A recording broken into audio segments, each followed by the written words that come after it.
A lot of people say, oh, I just want to sort of, they're kind of dabbling in the idea of improving themselves. And the real way to do it is you got to write down what the fuck you want and then go after it. If you decide, I'm going to get down to bang, I'm going to do this, I'm going to run a marathon in less than 5 hours, I'm going to, you know, whatever the fuck it is, you got to write that shit down and go for it.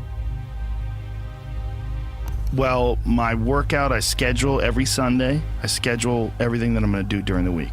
I say I have to do yoga 2 times this week, I have to lift weights 3 times this week, I have to run twice this week, and however I fit that in, I fit that in, but I owe those things.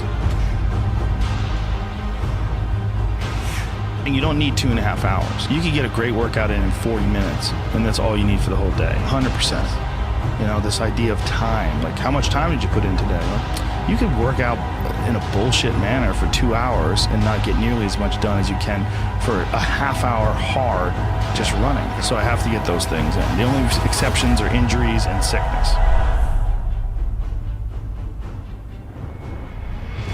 I do everything that I can to put my body and my brain in a good place so that I'm keeping my engine smooth. I'm changing my oil, I'm changing my spark plugs, I'm making sure that it's operating. I mean, it's not going to be perfect, but yeah, I know that I've done my best to keep it working the best that it can.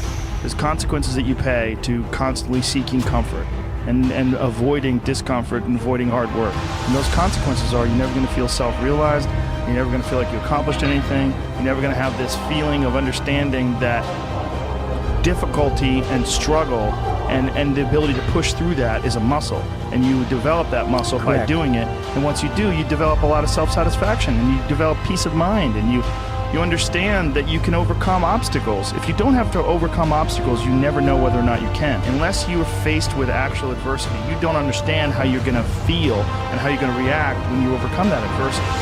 Things that are difficult, when you do these difficult things, you're stressing your mind, or I should say, not even stressing your mind, exercising your mind and exercising your body's ability to manage intense situations. It's hard, it's very difficult, it's very testing. And in doing so, you lessen the stress of regular life. The more stressful situations that I experience, the more I understand what they are and the more I can relax.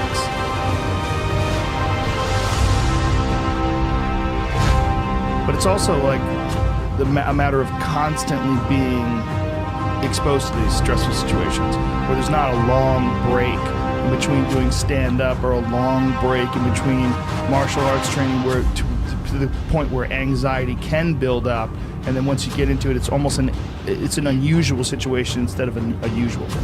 What I tell people is the best advice that I've ever heard, the best advice I ever came up with, is that live your life like you're the hero in your movie. And right now is when the fucking movie starts, life is a shitbag disaster. Pretend you are, right now, you are in the part of the movie that starts and it shows you as a fucking loser. And just decide not to be a loser. Live your life like there's a documentary crew following you around and you are analyzing your own. Do what you would want to do so that your kids one day would look back at it and see that documentary and look on it with pride, like, wow, my dad was a bad motherfucker. He really did what he had to do. Wow, my mom really got her shit together. I love a success story, but even more than a success story, I like a